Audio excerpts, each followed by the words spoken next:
Hello and welcome to Chronicles of New Eden with me, Tryaz. Today's chronicle is called Inferno.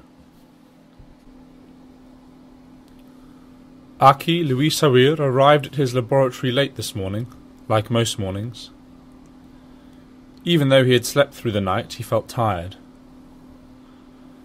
Dwarfed by the surrounding machinery, he threaded his way between old propulsion system prototypes meant for assault frigates, research that had been very promising 3 years ago but had come to no fruition, leaving him pretty much alone in what now felt like a tomb rather than a bustling laboratory.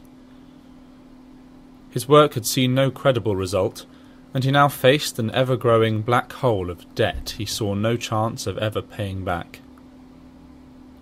"It's not that you're selfish," his wife said, during his lunch break holocall down to the planet's surface.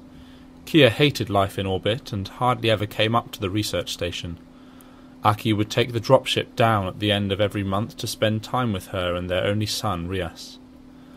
"But it's always been about that big breakthrough," she continued, launching into a monologue he knew almost verbatim by now. "How many years did you spend at that engineering university?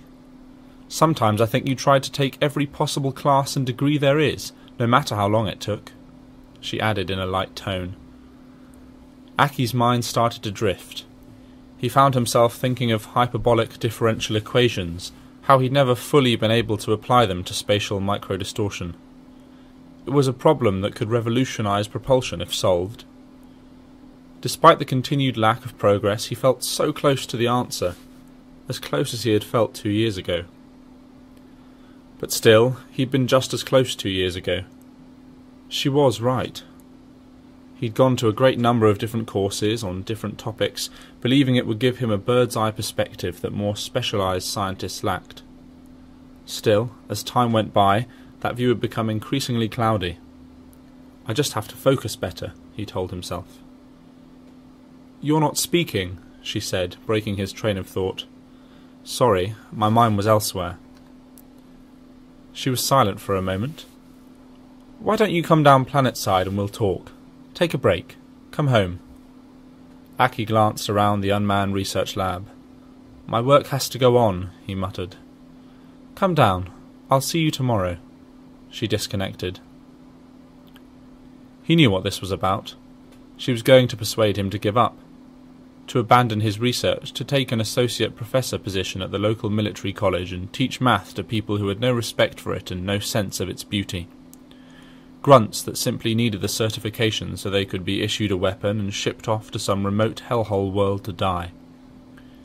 He suspected that deep down his wife resented his intellect and feared the moment he would make his discovery, since that would prove her wrong after years of criticism and sullen disappointment. A college professor? He used to have college professors as fans.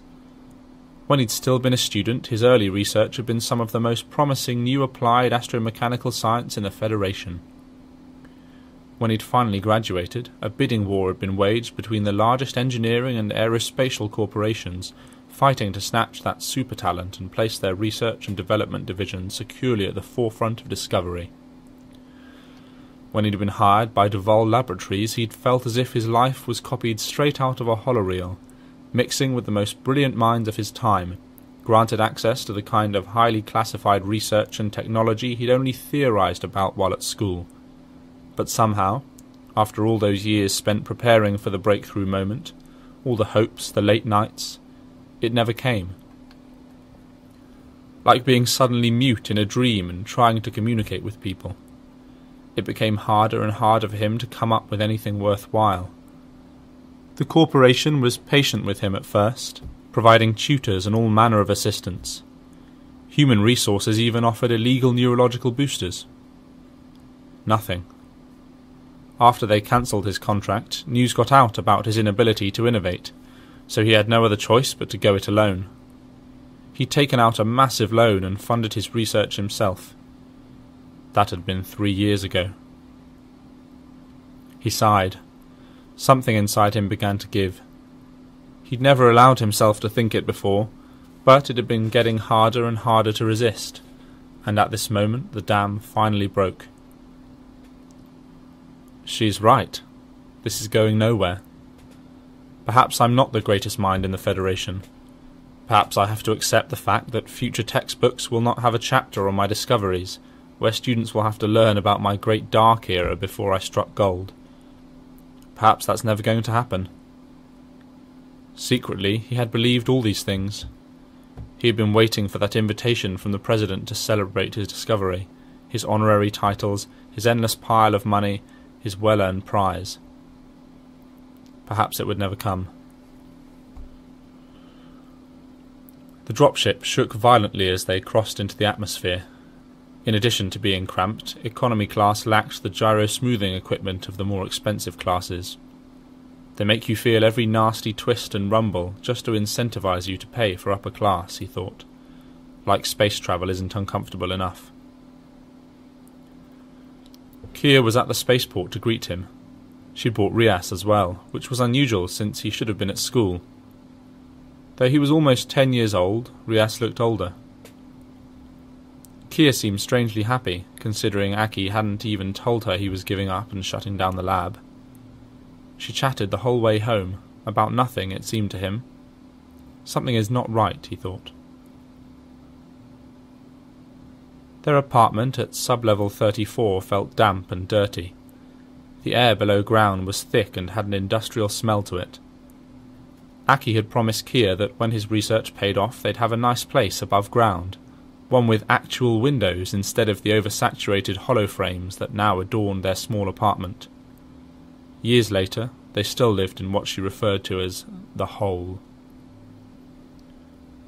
The loud fan noise and cold light didn't seem to annoy her that much today, though. Shortly after they'd arrived home and Aki had begun to unpack, she got straight to the point. "Honey, do you remember Avaga Sarasia? I ran into him while taking Tryaz to the Science Museum last week." Aki paused. Avaga? His old classmate? "Yes, he cleared his throat. Wasn't he with Creedron?" "Not any more," said Kia, a note of excitement coming into her voice. "He's with Duval now, doing great." "Oh, that's good for him." "Well, not just for him. I spoke to him about your situation. He was asking about you, you know, about how promising your research had been. He talked about how he idolized you back then." "And?" "They have a new program. Something that might help us. It's pretty radical. He wants to meet and talk about it." She handed him a small card with the words Duval Laboratories glowing dimly off the polished plastic. From beside the logo, Avaga's perfectly groomed face grinned up at him. It hadn't changed much from the last time he'd seen him. Aki looked up at Kia, who was smiling at him, then down at their son, who was playing by the side of the bed. "Is it a job?" he asked her. "I don't know. It would be strange working for him." "I don't know that much about it," she replied. "It's something new, something they can't talk about to people outside the company. Something that will change the world," he said.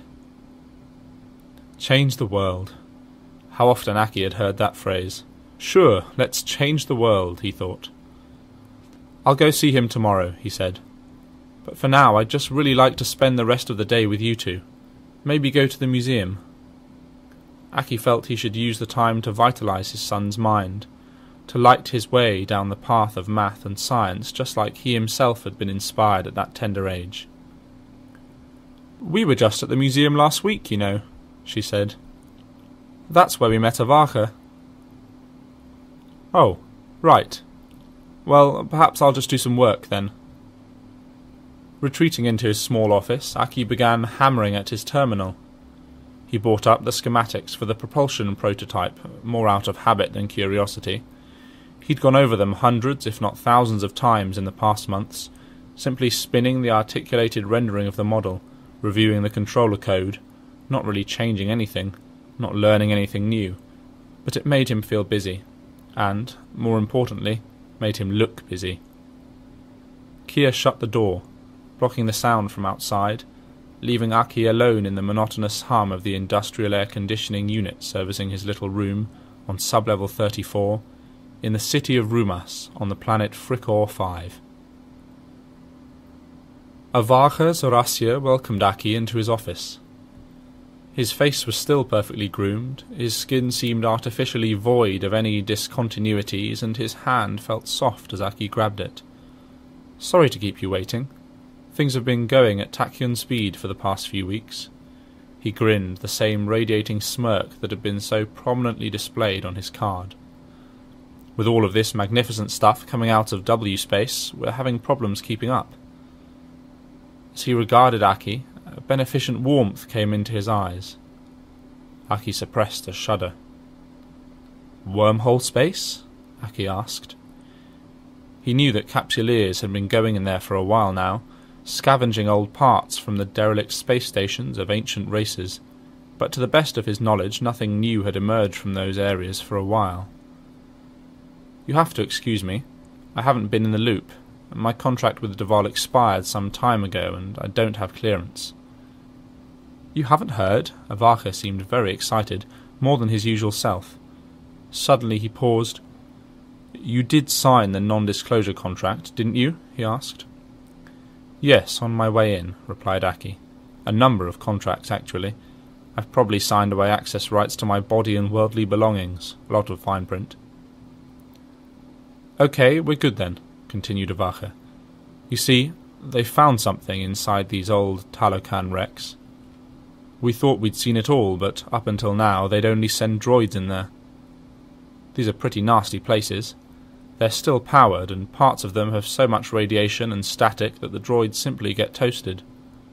People assumed they weren't that interesting, just black spots of radiation that they learned to avoid. But recently, some explorers started to go in there. Death wish, if you ask me, but they actually found something remarkable. Technology aeons beyond anything we've seen. It's not Jovian, but I'll wager it's close.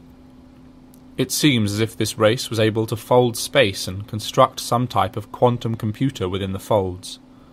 Our lab has been working 24/7 to reverse engineer the samples we've managed to purchase off these salvagers who've been returning from W space." He waited, watching Aki intently. "You want me to take a look at this new technology?" Aki was elated. This was what he'd always dreamed of, getting a taste of the future, being part of taking the world into it. "Not quite," said Avarha. "No, we have a great exospatial team working on that right now. Used to be our theory team, but overnight they became an applied science team. Imagine that." Aki was silent for a few seconds, breathing measuredly. "So what is it you want me to do? Why did you bring me in?" Avarha looked out the window a moment, watching as the cold blue sun of Fricourt set behind the sprawling cityscape. Presently he turned to Aki, looked at him with a graver expression than before, and began speaking. "Do you ever worry that you will never be able to make the most of your mind? That you will never have that breakthrough, that moment of brilliance when your decades of education and experimentation converge in one perfect singularity, and out comes an idea so powerful that it will shine a light on your name for decades to come?" Aki was taken aback.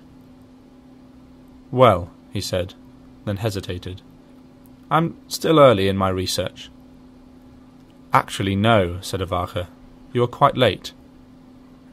Most brilliant ideas and inventions are made when people are in their 20s or early 30s. Of all the great mathematical discoveries of our time, can you name even one which was discovered by someone older than 30? "I'm 35, said Aki. "I still have a large backlog of experiments and research planned, based on my early theories. I think you can't just dismiss anyone over 30 as useless to science." "That's not my point," Avarha approached Aki and placed a hand on his shoulder. "This is not about being a good college professor, writing witty essays, finding minor inconsistencies in someone else's research, or publishing papers no one cares about. Sure, you can live to the age of 90 and still be called a scientist, but that's not really what a true scientist is after. No, what any man or woman committed to science is truly after is that perfect crystalline moment of discovery. That moment of bliss when it all becomes clear to you. The moment that makes you immortal in science. Everything else is just hubris, and therefore irrelevant. Aki felt this was going nowhere. Why did you bring me here? To tell me I'm never going to get anywhere and that I spent too much time in school? To be honest, I can get that information somewhere else. No, Aki. I want to give you the opportunity to have this happen to you.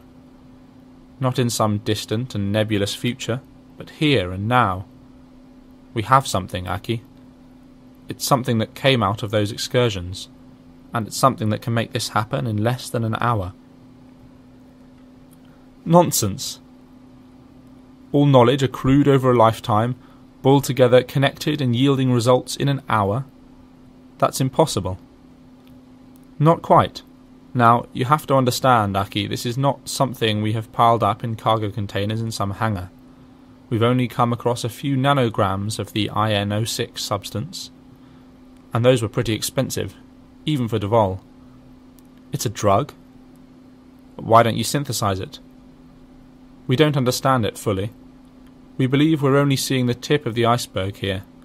The rest of the material has been folded. It doesn't respond to duplication or synthesis like regular chemicals do. Have you tried it yourself? Said Aki, incredulous.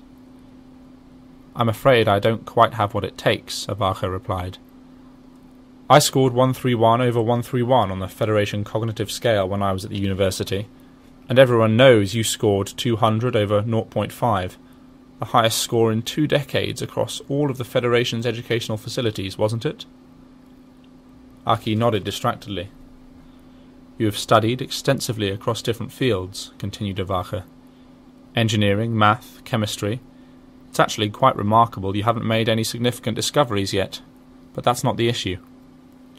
We feel that if we are to use the IN06 we have, it has to be on a brilliant mind, one that's already primed with all the information required.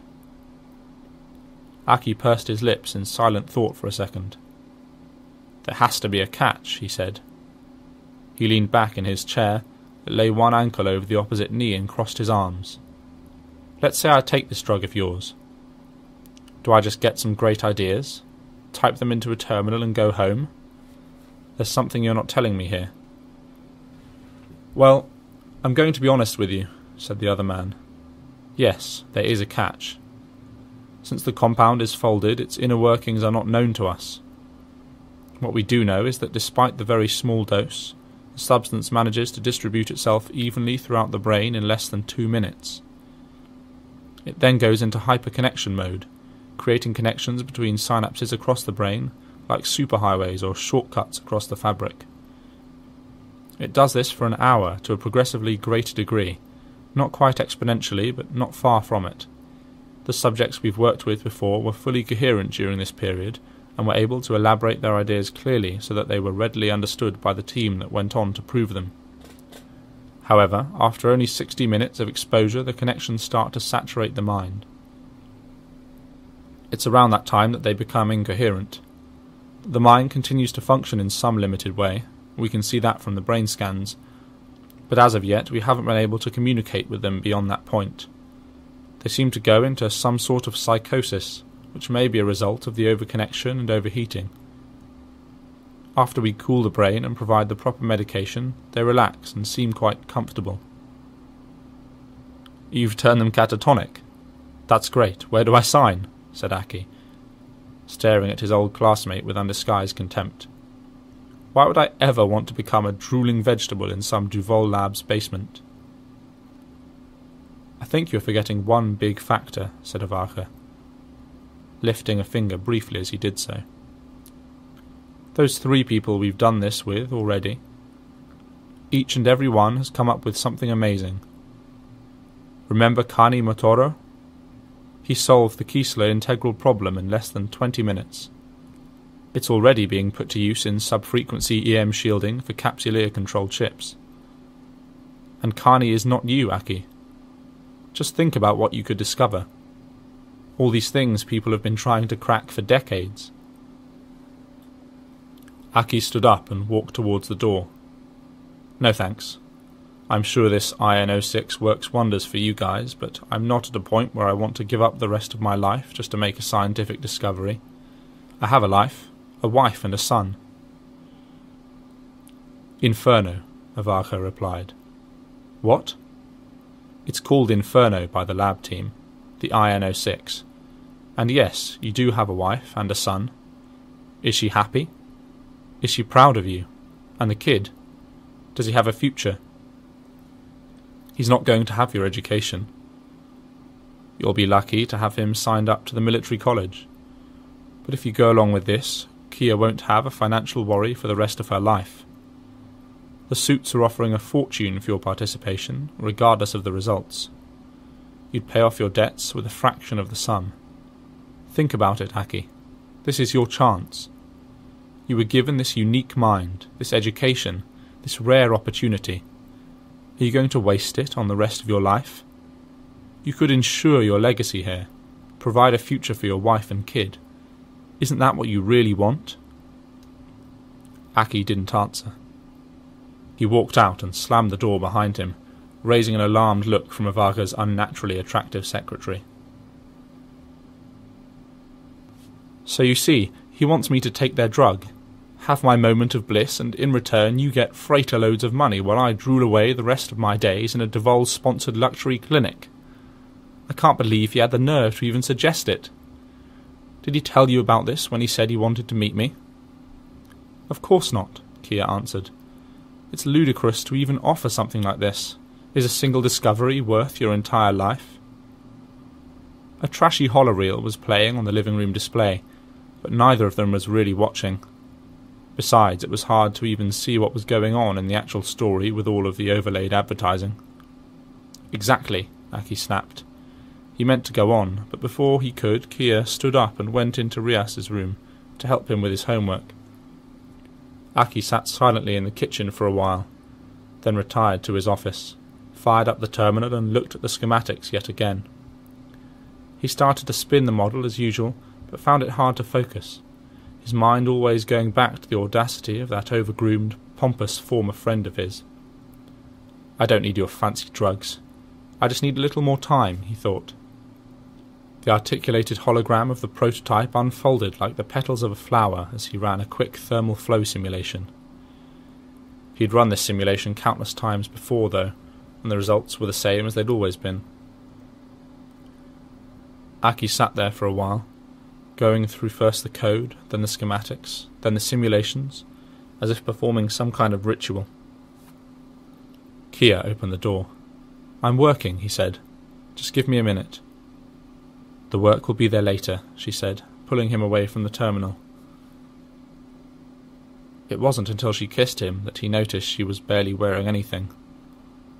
I've been waiting a while for this, she said. Aki watched the dim glow from Kia's imported cigarette illuminate her face and smooth naked torso as she took a deep drag. It had been too long. Between all his worries, the research, the money, his time away in orbit, he'd forgotten how perfectly simple and fulfilling it could be with Kia. Did he really say he wanted to turn you into a vegetable just to get your ideas? Kia laughed and pulled the bedsheets up. Well, it's more complex than that. I'm not sure what I'm allowed to say. They had me sign all these contracts. I'm your wife, you can tell me.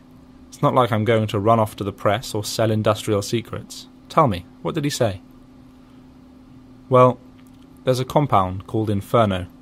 It's from wormhole space, from an ancient race. They have minute quantities of it. And if they give it to people, their brains form connections they wouldn't have formed before. Like a cerebral accelerator? No. Like boosters? Nothing so crass. This is the real deal, apparently. I probably shouldn't be saying this, but they gave it to Kani Motoro. Motoro? Your old research assistant? Yeah. Avaga said he solved the Kiesler integral problem, just like that. Motoro couldn't solve anything when you were working together, Kia mused. Didn't he just spend all his research time filling out forms for grants?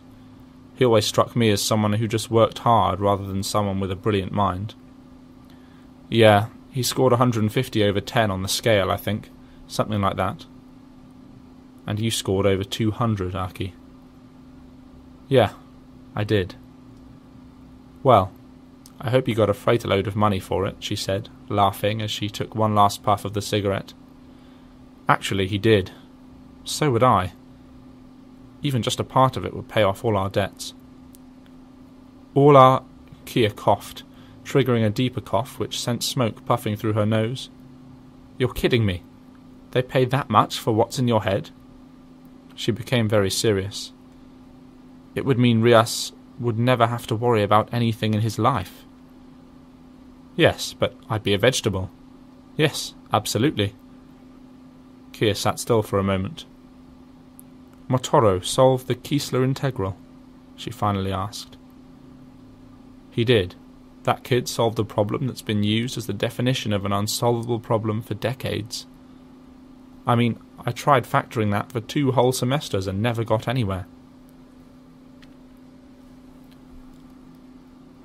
I wouldn't judge you if you chose to do this, said Kia in a low voice. She looked Aki in the eyes. I know you value your research over everything else, even family. I've resented it at times, but I've learned to live with it, and I know that you won't change. She looked down and was silent for a moment. I wouldn't judge you, she repeated then, softly. Aki felt he should say that she was wrong. She was more important than his research. But it wasn't true, and he felt no point in lying to her now to make her feel better. Knowing of her acceptance eased some of the guilt he'd felt over the years, all those times he'd chosen an assignment in orbit over a day or 2 with the family. I could die without ever discovering anything, said Aki. I could get hit by a runaway cleaning droid tomorrow, or choke on a snack. I could catch one of those viruses that the immigrants bring down every day, or the power could go out in the air supply in the middle of the night. These things happen. Tears had begun to form at the corners of Kia's eyes. I can't believe we're discussing this. I don't want you to do this. I don't want to lose you. Aki felt a decision begin to come into view on the horizon of his mind. This was becoming more and more clear to him. Kia meeting Avacha hadn't been coincidence. It was fate. There was something right about it, something pure, like a mathematical axiom or a universal constant. He was smarter than Motoro. His discovery would outshine anything that kid could ever have come up with. His mind was primed and ready. This was destiny. Still, he wept a little with Kia, but more because she was weeping rather than out of any sadness he felt himself. His mind was illuminated with excitement. What will my discovery be? At first glance, the Duval-owned lab looked like an expensive classroom. A desk, a neat stack of paper and pens of all different colours. 3 state-of-the-art terminals were neatly arranged on the desk, above which loomed multiple digital whiteboards. In front of the desk there were several rows of seats. Avacha, seated next to Aki, was explaining how things would proceed. It's quite simple. You just relax and make yourself comfortable. There'll be a few people in here taking notes, perhaps asking some questions about specifics. It's very important you keep talking. We've seen people get so overwhelmed with their thoughts that they forget to tell us what's going on, and that's hardly practical, is it? It's not worth much if it's just happening in here. Avacha tapped his index finger on Aki's head. Aki smiled, though he wasn't really seeing the humour. A door opened on the side of one of the whiteboards, revealing the full research crew in a large adjoining room. Inside were what seemed like 100 people, some hunched over screens showing biological readouts of the various microscopic sensors attached to Aki's body, others running simulations and studying various pieces of his pre-existing research. Seeing that Aki was staring into the room, Avacha walked to the door and closed it. Best not to think too much about them, even though each and every one of them is thinking about you. Just relax and enjoy the ride. Though Aki was excited about what would happen, he couldn't wait for Avacha's artificially white smile to be out of his sight. Let's do this, he said. The medical team sat Aki down in his chair. Again the door into the room next to them opened. This time they wheeled out a polished white contraption that looked like a state-of-the-art medical instrument. It had a large oval hole into which Aki's head slid comfortably. The innocent smooth hum of various servo motors obscured the fact that his cranium was being rather forcefully clamped and held steady with micrometer precision. A disembodied voice said, "You are going to feel a pinprick in the back of your head, and a strange sensation inside your skull. This is normal, so no need to panic." It was more than a pinprick. As he watched on the monitor, the sharp needle drove through his skull, penetrating deep into the cerebral cortex, where it began secreting the valuable chemical named Inferno. Aki could sense a tingling itch growing within his skull, but he held tight, knowing this was just the insertion phase. As the itch spread out, the needle was subtracted. Finally, the carefully polished contraption let go of his head, and he was wheeled out again. "It can be good to focus on something other than what's happening, just while the compound takes effect," said the technician. "Try to think about something simple, like your childhood." The technician's face was strangely clear, his bloodshot eyes piercing, his skin more porous and detailed than it had appeared minutes ago. Looking around, Aki saw the room itself was clearer too, as if previously he had been watching a muddied, low-quality holoreel, whereas now he was seeing things in full definition, all razor-sharp detail and vivid colours. There was also something remarkably lucid about his state of mind. The usual haze of self-doubt, regret, frustration and worry had vanished. In its place there was now a quiet, waiting void. "My childhood," he thought. As he let his mind wander down that path, images flashed before him at a tremendous speed. His first swim in the ocean and the shock of the cold water enveloping him. Playing four-dimensional quivole with his mother at only 3 years of age, and seeing her surprise when he sorted all the pieces in less than 8 moves. He remembered extensive tests at the Institute for Gifted Children, being allowed to sequence on a military-grade workstation when he was 7. His graduation party at 10, how excited he was to give an interview that was broadcast across the Federation. Seeing Kia for the first time when she was 18, in Particle Collider class. How she ignored him since he was still just 12 at the time. It would be years until she noticed him. "Okay, are you remembering things better than usual?" The technician watched Aki closely. "Perhaps focus on something more relevant to our interests now, like propulsion." As soon as the word left his lips, patterns, concepts and theory began flooding into Aki's mind, as if the single word had let off an explosion that now expanded throughout his entire field of consciousness.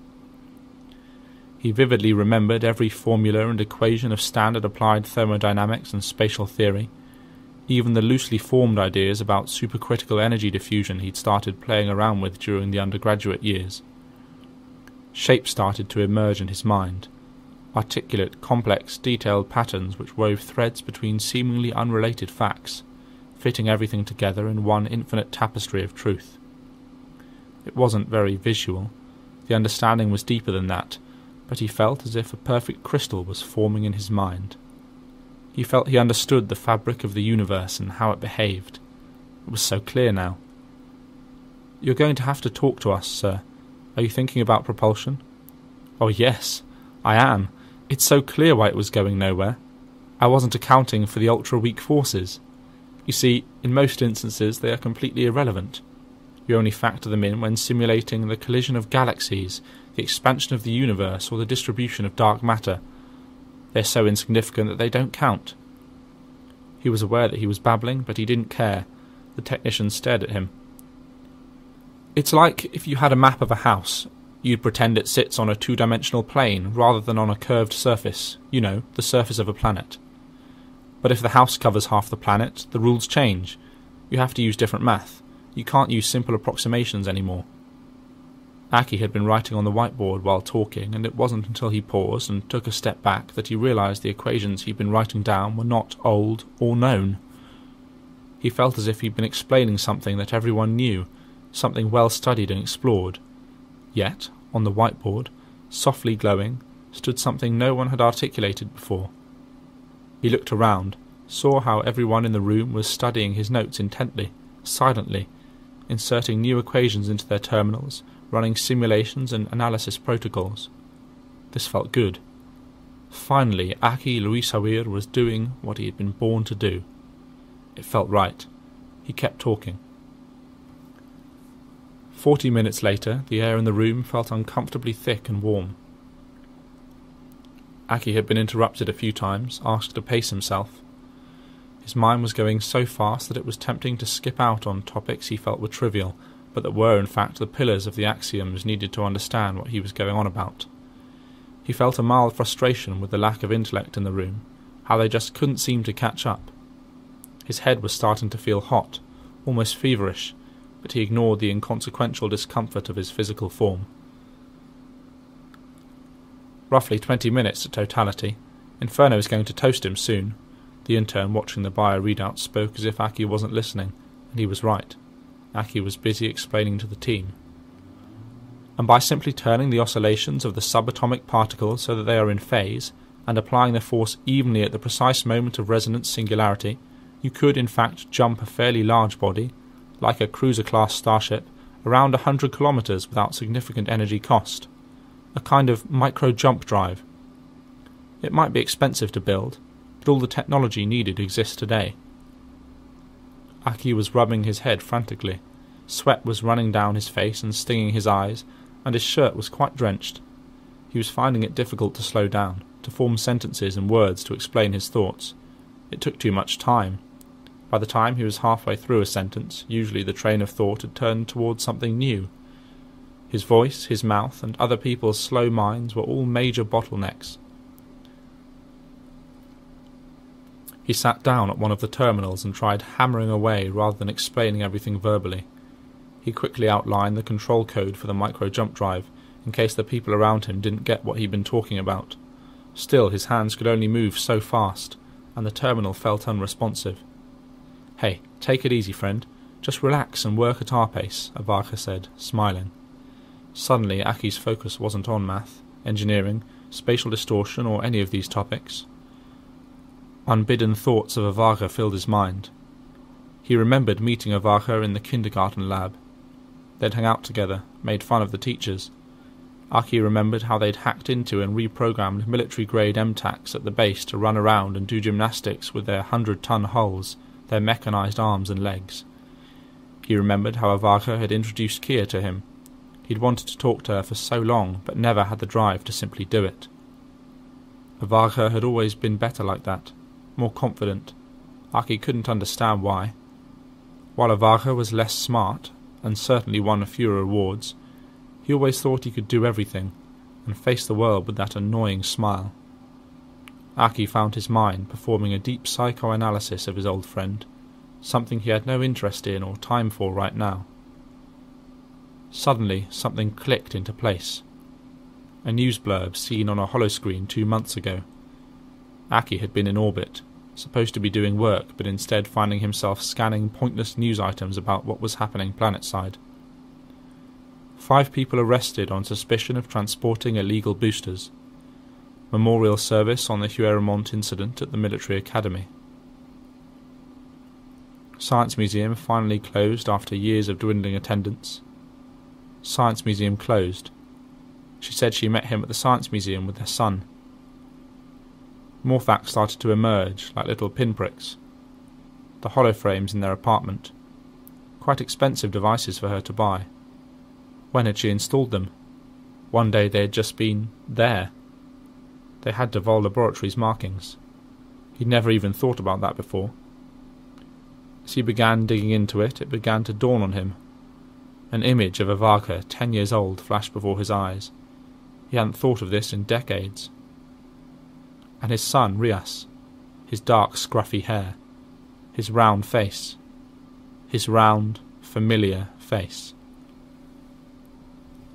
Aki's head felt as if it was burning. Finding himself still sitting in front of the terminal, he tried to stand, but found that his feet weren't really responding. He was going to scream at Avarka, but he couldn't move his mouth. He suddenly realized he'd spent the last precious 10 minutes thinking about Avarka, Kia, and Tryaz. Was this it? Was this the end? The research team seemed to be focusing on reviewing what Aki had already covered. Some of the recording equipment had been turned off as they quietly discussed the findings. His hands could still move. He reached for the terminal and continued working on the micro-jump drive code. "He's still going," someone said, and their attention was on him again. The technician arrived with a pack of ice that he placed on Aki's head. Avaga commented, "That's not really going to work, you know. He's burned out already." Aki entered a few lines into firmware code for the main stabilization sequence. It took him forever to type, and he felt as if hot lava was boiling inside his head. "Is it still valid?" Avaga asked one of the researchers. "Sure. I'm not positive on what exactly it does, though. It seems to improve the yield, but like with most of this stuff, no one really knows how it works except for him, and I don't think he's in a condition to tell us. He's pretty much toasted." Aki finished the last line, then collapsed into his chair. The medical crew surrounded him, took vital signs and wheeled him away. He didn't hear them or see them. He was already sliding into the scalding, perpetual darkness and ensuing nightmare that was Inferno totality. It had been a long time since Kia and Avaga had taken time off together. He was being given more responsibility than ever at Duval, and some said that he was being groomed for CEO. Kia had taken up her own research again and was successfully running a small pharmaceutical company in her spare time. Avaga had chartered an Opux luxury yacht with a small crew and was taking her to see all of the astronomical phenomena she had only dreamt of witnessing all her life. With all his work and continuing success at the company, he still had time for her, and that made her happy. "Do you want to see the flaring on the solar limb?" asked Avaga. "The ship is fitted to withstand the most violent flares you can think of." Not waiting for a reply, he instructed the crew to take them on a close orbit of the sun. It was a fairly small red sun, not the most majestic in the region, but possessing a curious intensity that made it interesting nonetheless. They walked closer and were quickly flooded with brilliant light, carefully filtered and balanced by the observation deck windows.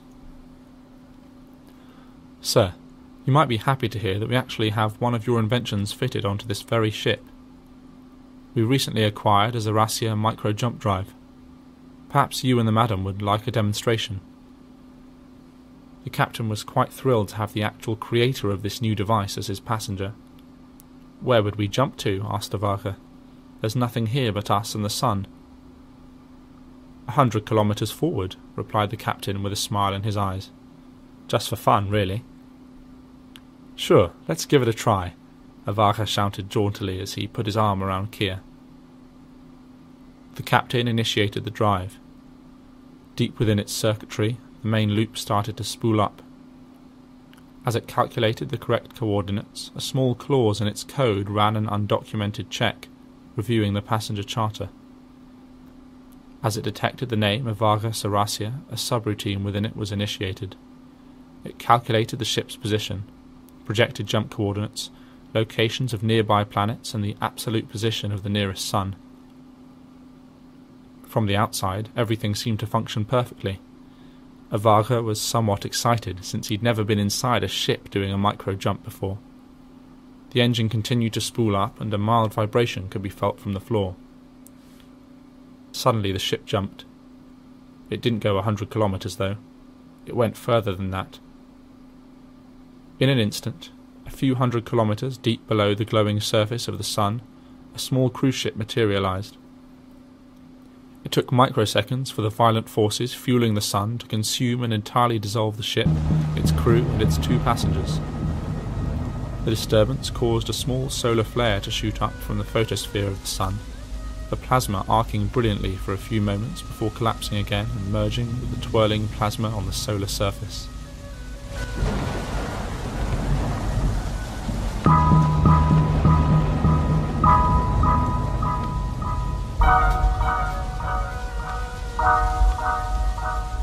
You've just been listening to one of the Chronicles of New Eden, read by Tryaz. All characters, vehicles, storylines, world facts or other recognisable features are the intellectual property of CCP. CCP has granted permission to Tryaz to use these but does not endorse and is not in any way affiliated with Tryaz.